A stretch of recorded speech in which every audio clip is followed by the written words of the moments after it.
పాకిస్తాన్ కు దెబ్బ మీద దెబ్బ తగులుతోంది. 75 సంవత్సరాల బలూచిస్తాన్ పోరాటం సాకారమైంది. బలూచిస్తాన్ ను స్వతంత్ర దేశంగా మార్చే దిశగా కీలకమైన అడుగు పడింది. పాక్లోని ప్రధాన భూభాగాన్ని బలూచిస్తాన్ స్వాధీనం చేసుకుందని సమాచారం. ఒకవైపు భారత్ దాడులతో ఉక్కిరిబిక్కిరి అవుతున్న పాక్ పై బలూచిస్తాన్ లిబరేషన్ ఆర్మీ విరుచుకుపడింది. 39 చోట్ల దాడులు చేసింది.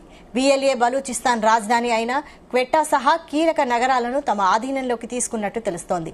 బలూచ్ ఆర్మీతో పోరాడలేక పాక్ సైన్యం చేతులు ఎత్తేసిందని సమాచారం. ఈ ప్రాంతంలో ఘర్షణలు తీవ్రమవుతున్న నేపథ్యంలో పాకిస్తాన్ నుండి స్వాతంత్ర్యం పొందామని బలూచ్ల ప్రకటన ఆసక్తికరంగా మారింది.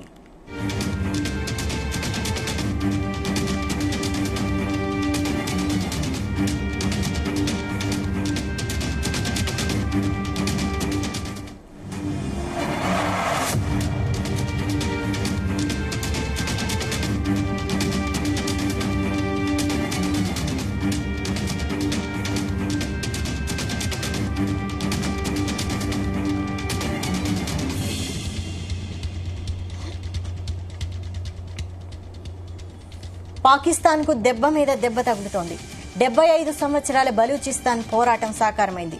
బలూచిస్తాన్ ను స్వతంత్ర దేశంగా మార్చే దిశగా కీలకమైన అడుగుపడింది. పాక్లోని ప్రధాన భూభాగాన్ని బలూచిస్తాన్ స్వాధీనం చేసుకుందని సమాచారం. ఒకవైపు భారత్ దాడులతో ఉక్కిరిబిక్కిరవుతున్న పాక్ పై బలూచిస్తాన్ లిబరేషన్ ఆర్మీ విరుచుకుపడింది. 39 చోట్ల దాడులు చేసింది. BLA బలూచిస్తాన్ రాజధాని అయిన క్వెట్టా సహా కీలక నగరాలను తమ ఆధీనంలోకి తీసుకున్నట్టు తెలుస్తోంది. బలూచ్ ఆర్మీతో పోరాడలేక పాక్ సైన్యం చేతులు ఎత్తేసిందని సమాచారం. ఇక ఈ ప్రాంతంలో ఘర్షణలు తీవ్రమవుతున్న నేపథ్యంలో పాకిస్తాన్ నుండి స్వాతంత్ర్యం పొందామని బలూచ్ల ప్రకటన ఆసక్తికరంగా మారింది.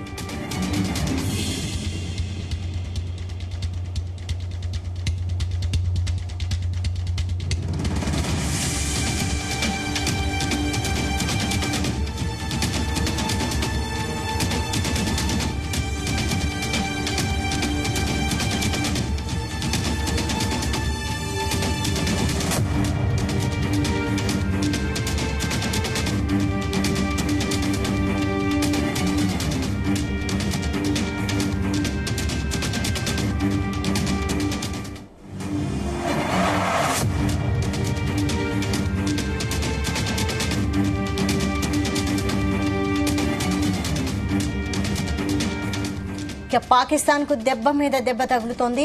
75 సంవత్సరాల బలూచిస్తాన్ పోరాటం సాకారమైంది. బలూచిస్తాన్ ను స్వతంత్ర దేశంగా మార్చే దిశగా కీలకమైన అడుగుపడింది. పాక్లోని ప్రధాన భూభాగాన్ని బలూచిస్తాన్ స్వాధీనం చేసుకుందని సమాచారం. దీనికి సంబంధించి మరిన్ని అప్డేట్స్ మా chief news coordinator Radhakrishna live లో అందిస్తారు. రాధాకృష్ణ. Good evening Vaishali. పాకిస్తాన్ కు ఇప్పుడు పక్క నుంచి మరొక బల్లెలా తయారైనట్టు చెప్పవచ్చు. ముఖ్యంగా ఈ బలూచిస్తాన్ లిబరేషన్ ఆర్మీ అనేది పాకిస్తాన్ కు నిద్ర లేకుండా చేస్తుందని చెప్పవచ్చు. గత కొద్ది రోజులుగా ప్రత్యేక దేశం కోసం, స్వతంత్ర దేశం కోసం పోరాడుతున్నటువంటి బలూచిస్తాన్ లిబరేషన్ ఆర్మీ మరికొన్ని వేర్పాటువాదులు కలిసి మొత్తంగా ఏకకాలంలో పాక్ సైన్యంపై దాడులకు తెగబడతా ఉంది. ఎక్కడికక్కడ ఆ పాకిస్తాన్ ఆర్మీ కనబడితే చాలు విరుచుకుపడుతున్నారు. ముఖ్యంగా గత 3-4 రోజులుగా చూసుకుంటే దాదాపు 40 మంది పైగా పాకిస్తాన్ సైనికులను హతమార్చినారు. ఇప్పటికే ఒకవేళ LED బాంబులతోని పాకిస్తాన్ సంబంధించిన ఆర్మీ వెహికల్స్ పై విరుచుకుపడుతున్నారు. ఏకకాలంలో దాడులు దిగబడుతున్నారు. దీంతో ఇప్పటి వరకు 40 మందికి పైగా పాకిస్తాన్ సైనికులను వాళ్ళు చంపేయడం జరిగింది. దీంతో పాటుగా పాకిస్తాన్ సంబంధించినటువంటి అంటే ప్రస్తుతం బలూచిస్తాన్ లో ప్రధాన నగరమైనటువంటి క్వెట్టా నగరాన్ని వీళ్ళు పూర్తి స్థాయిలో ఆక్రమించేసుకున్నారు, స్వాధీనం చేసుకున్నారు. అక్కడ పాకిస్తాన్ జెండాలను తీసేసి మరి ఆ కాళ్లతో తొక్కుతున్నారు. అదే సందర్భంలో బలూచిస్తాన్ జెండాలను ఎగరవేస్తున్నారు. సో క్వెట్టా నగరం మొత్తం ప్రస్తుతం ఆ బలూచిస్తాన్ లిబరేషన్ ఆర్మీ ఆధీనం చేసుకుంది, స్వాధీనంలో ఉంది. సో ఇది ఇలా ఉంటే గత కొద్ది రోజులుగా ప్రత్యేక దేశం కోసం దాదాపుగా 2000 సంవత్సరాల నుంచి అంటే 2025 సంవత్సరాలు అవుతోంది. సో ప్రత్యేక స్వతంత్ర దేశం కోసం పోరాడుతూ వస్తుంది లిబరేషన్ ఆర్మీ. సో దాంట్లో భాగంగా ఈ మధ్య కాలంలో భారత్ కు సంబంధించినటువంటి ఇప్పుడు ప్రస్తుతం ఈ వారం 10 రోజులుగా చూసుకున్న పరిణామాల నేపథ్యంలో BLA కూడా అంటే భారత్ సంబంధించినటువంటి బలూచిస్తాన్ లిబరేషన్ ఆర్మీ కూడా ఆ పాకిస్తాన్ పై అటాక్ ను పెంచిందని చెప్పవచ్చు. ఎందుకంటే ఇప్పటికే భారత్ పాకిస్తాన్ మధ్య ఆ తీవ్ర యుద్ధ వాతావరణం నెలకొంది. ఎప్పుడు ఏం జరుగుతుందో తెలియని పరిస్థితి. మొత్తం పాకిస్తాన్ సంబంధించినటువంటి సైన్యం కావచ్చు, యుద్ధ యంత్రాంగం అంతా కూడా భారత్ వైపు చూస్తూ ఉంది. భారత్ ను అటాక్ చేయాలని ఉద్దేశించి అక్కడ ఉన్నటువంటి వ్యూహాలు రచిస్తుంది. సో ఇదే సందర్భం, కరెక్ట్ సందర్భం, సరైన తరుణం అనుకోని బెలూచిస్తాన్ ఆర్మీ, లిబరేషన్ ఆర్మీ కూడా పాకిస్తాన్ పై అటాక్ దిగుతా ఉంది. సో ఇప్పుడు కనుక మనం కరెక్ట్ పాకిస్తాన్ టార్గెట్ చేస్తే ఖచ్చితంగా స్వతంత్ర దేశాన్ని మనం ఏదైతే ఇన్ని రోజులుగా డిమాండ్ చేస్తున్నామో, లేకుంటే దేనికోసం ఆశిస్తున్నామో ఆ ప్రత్యేక దేశ కళ నెరవేరబోతుందని చెప్పేసి వాళ్ళు భావిస్తున్నట్టుగా తెలుస్తోంది. సో మొత్తంగా దాడులు పెరుగుతున్నాయి. ఒకవైపు ఎక్కడికక్కడ పాక్ సైన్యాన్ని కనిపిస్తే కాల్చివేత జరుగుతున్నారు. దాంతో పాటుగా పోలీస్ స్టేషన్లను స్వాధీనం చేసుకుంటున్నారు. సో ఇటీవల కాలంలో గత 3-4 నెలల కాలంలో చూసుకుంటే కూడా ఆ బెలూచిస్తాన్ లిబరేషన్ ఆర్మీ చాలా సంచలనంగా మారుతా ఉందని చెప్పొచ్చు. ఏకంగా ఒక రన్నింగ్ ఎక్స్ప్రెస్ ట్రైన్ ని వీళ్ళు హైజాక్ చేసిన సందర్భాలు కూడా ఉన్నాయి. గత మార్చిలో దాదాపుగా 500 మందితో పోతున్నటువంటి జఫర్ అనే చెప్పేసి ఒక రావల్పిండికి వెళ్తున్నటువంటి, ఒక పెషావర్ రావల్పిండి వెళ్తున్నటువంటి జఫర్ అనే ఎక్స్ప్రెస్ ను కూడా, రన్నింగ్ ఎక్స్ప్రెస్ ని ఈ బెలూచిస్తాన్ లిబరేషన్ ఆర్మీ ఏకంగా హైజాక్ చేసింది. అప్పుడు పెద్దగా అంటే అంతర్జాతీయంగా ఇది పెద్ద సంచలనం రేపింది. సో అప్పటి నుంచి కూడా ఇంకా అది ఆ బెలూచిస్తాన్ లిబరేషన్ ఆర్మీ రెచ్చిపోతూ ఎక్కడికెక్కడ పాకిస్తాన్ సంబంధించిన ఆర్మీని టార్గెట్ చేసుకొని దాడులు జరుపుతోంది. ఫైనల్ గా తమ ఖచ్చితంగా బెలూచిస్తాన్ స్వతంత్ర దేశంగా ఏర్పాటు చేయాల్సిందే, స్వతంత్ర దేశంగా మారాల్సిందే అని చెప్పి ఏకైక డిమాండ్ తో పోతుంది. సో ఇప్పుడు బెలూచిస్తాన్ లిబరేషన్ ఆర్మీకి అనుకూలంగా మారింది ఏంటంటే ప్రస్తుతం భారత్ పాకిస్తాన్ మధ్య నెలకొన్నటువంటి ఈ యొక్క యుద్ధ వాతావరణ పరిస్థితి, ఆ పరిస్థితిని చాలా ఏదంటే బెలూచిస్తాన్ లిబరేషన్ ఆర్మీ చాలా అనుకూలంగా మలుచుకుంటుంది. ఎప్పటికప్పుడు తన వ్యూహాలకు పదును పెడుతూ ఆ బెలూచిస్తాన్ సంబంధించినటువంటి ఏవైతే పాక్ ఆధీనంలో ఉన్నాయో వాళ్ళన్నిటిని కూడా ఆక్రమించుకుంటుంది. పోలీస్ స్టేషన్తో సహా మొత్తంగా కూడా ఆక్రమించుకుంటుంది. సో వాళ్ళకి మొదటి నుంచి కూడా దాదాపు 1947 స్వతంత్రం వచ్చిన తర్వాత, అంటే అఖండ భారతం స్వతంత్రం వచ్చిన తర్వాత నుంచే ఆ బెలూచిస్తాన్ స్వతంత్ర దేశంగా ఉండాలనుకున్న అప్పటి పాకిస్తాన్ సంబంధించినటువంటి మహమ్మద్ అలీ జిన్నా కొన్ని కుట్రలు బన్ని ఆ బెలూచిస్తాన్ పాకిస్తాన్ లో కలుపుకున్నాడు. సో తప్పని పరిస్థితితో ఇష్టం లేకుండా ఆ బెలూచిస్తాన్ సంబంధించిన పాకిస్తాన్ కలవాల్సి వచ్చింది. సో ఆనాటి నుంచి కూడా వాళ్ళు ఆ మొత్తం కూడా బెలూచిస్తాన్ ప్రజలంతా కూడా స్వతంత్రంగా ఉండాలి, ఖచ్చితంగా స్వదేశం ఉండాల్సిందే అని చెప్పేసి పోరాడుతూ వస్తున్నారు. మధ్యలో అనేక పోరాటాలు జరిగిన అంటే దాదాపు 5-6 దశాబ్దాలుగా అనేక పోరాటాలు జరిగాయి. కానీ ఇటీవల కాలంలో ఈ మొత్తం పోరాటాలు కూడా ఒక దశకు వచ్చాయని చెప్పొచ్చు. ఫైనల్ గా ఇప్పుడు బెలూచిస్తాన్ ఖచ్చితంగా మన సంబంధించి ఖచ్చితంగా స్వతంత్ర దేశంగా ఏర్పాటయ్యే అవకాశాలు కూడా కనబడుతున్నాయని చెప్పేసి అంతర్జాతీయంగా విశ్లేషణ జరుగుతోంది. ఎందుకంటే బెలూచిస్తాన్ అనేది ఒక సహజ వాయువులకు కావచ్చు, అంటే ఇంధనం పరంగా సహజ వాయువుకు పెట్టింది పేరు. అదే సందర్భంలో అక్కడ గద్వార్ అని ఒక పెద్ద అరేబియా సముద్రంలో ఓడరేవు కూడా ఉంది.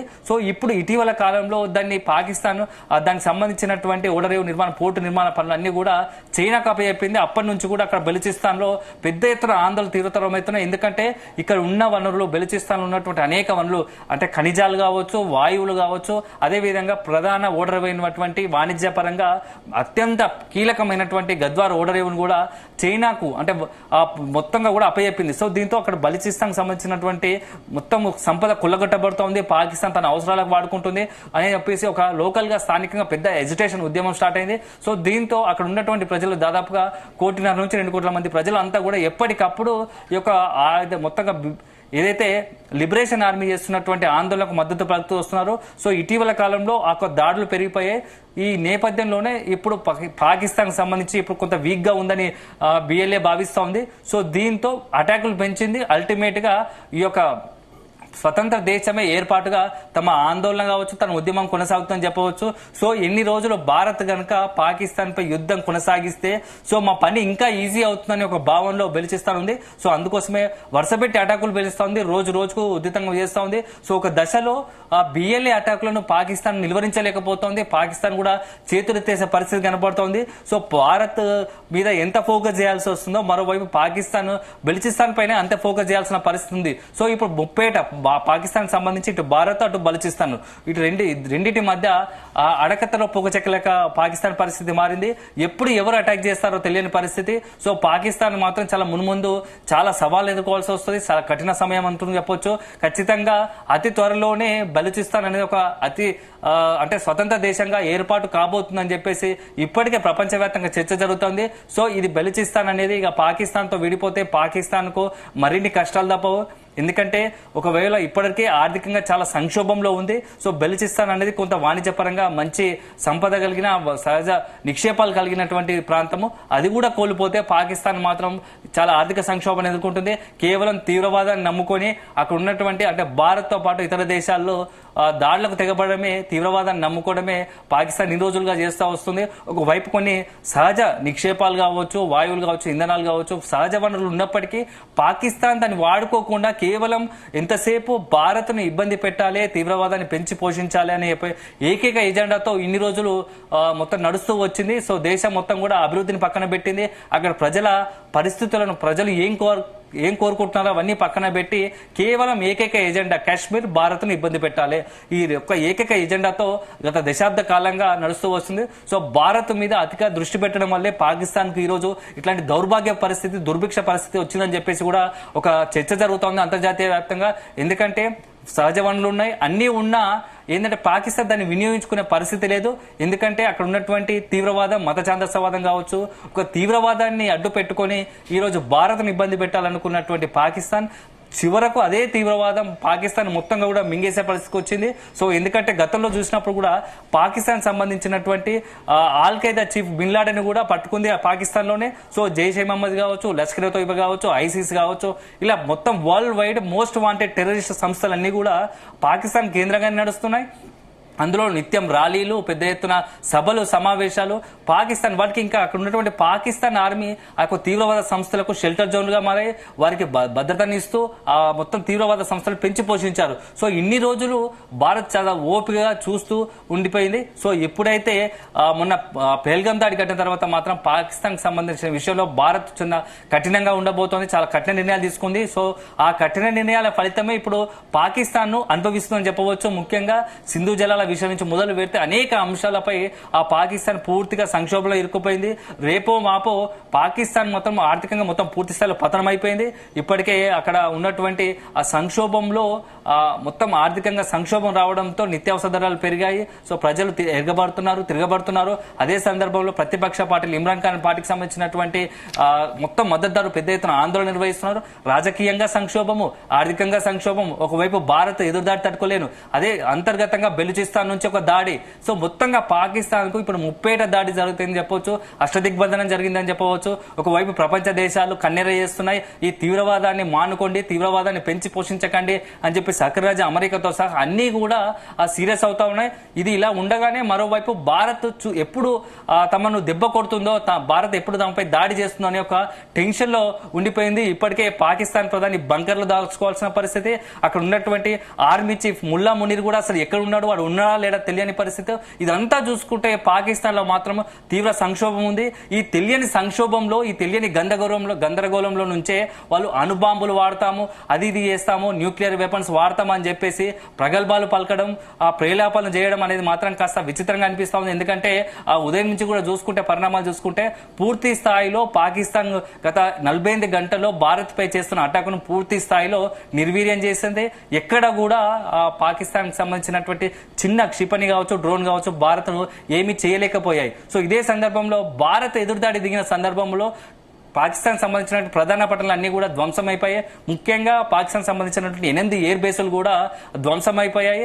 దీంతో పాటుగా అక్కడ ఉన్నటువంటి ప్రధాన పట్టణాలు కావచ్చు, పోర్ట్ లాంటివి కావచ్చు, కొద్దిగా ఇబ్బంది పడ్డాయి, బాంబు పేలుతో దద్దరిల్లిపోయాయి. సో పాకిస్తాన్ ఇవన్నీ తెలుసుకుని దడపుడుతా ఉంది. సో ఆ ఏకంగా అక్కడ పాకిస్తాన్ ప్రధాని పైన పార్లమెంట్ లోనే విమర్శలు చేసే పరిస్థితి. సొంత పార్టీ ఎంపీలే అతన్ని పిరిగి పందా అని చెప్పేసి ఒకడు, లేదంటే వీడు పనికి మాలిన వాడు ఒకడు, నరేంద్ర మోడీకి భయపడుతున్నాడు అని చెప్పేసి ఇంకొకడు, ఇలా ఇష్టానుసారం పాకిస్తాన్ ప్రధాని మాట్లాడే పరిస్థితి ఉంది. సో ఇవన్నీ తట్టుకోలేక ఆ ప్రధాని షెహబాజ్ షరీఫ్ ఎక్కడికో చెక్కేశాడని చెప్పి మరికొందరు మాట్లాడుతూ ఉన్నారు. సో అక్కడ ఉన్నటువంటి ఆర్మీ చీఫ్ విషయంలో కూడా ఇదే పరిస్థితి కనబడుతుంది. ముల్లా మునీర్ వాడు ఉన్నాడా లేడా, లేకుంటే ఏ దేశమైనా పారిపోయాడా, కుటుంబం అంతా సహా లండన్ పారిపోయినట్టు మరికొందరు, ఇలా ఇష్టానుసారంగా పాకిస్తాన్ సంబంధించి అక్కడ మీడియా కావచ్చు, ఆ పాకిస్తాన్ సంబంధించినటువంటి ప్రధాన సోషల్ మీడియాకి సంబంధించిన పోస్టులు వెలువడుతున్నాయి. సో ఈ మొత్తం నేపథ్యంలో ఇప్పుడు బెలూచిస్తాన్ అనేది పాకిస్తాన్ మాత్రం నిద్రపట్టనిస్తలేదని చెప్పవచ్చు.